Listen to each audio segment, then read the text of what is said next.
Congratulations on your new Brio 400 series top-load water cooler. Let's walk through the easy installation. Step 1. Cooler placement and drip tray. After you remove your water cooler from the box, move it to a location that is flat, shaded, and near a grounded wall outlet. Place your cooler at least 8 inches from walls to allow for proper airflow. Now, slide the drip tray and grid into place.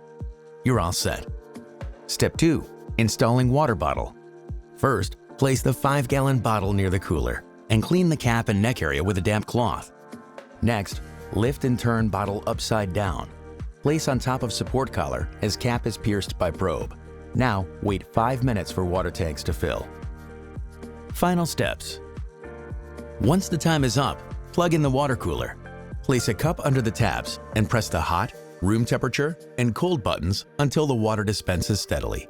Next, locate the red heating and green cooling controls on the back of your cooler and switch both to on. That's it. Now you're ready to start enjoying better hydration with your new Brio water cooler.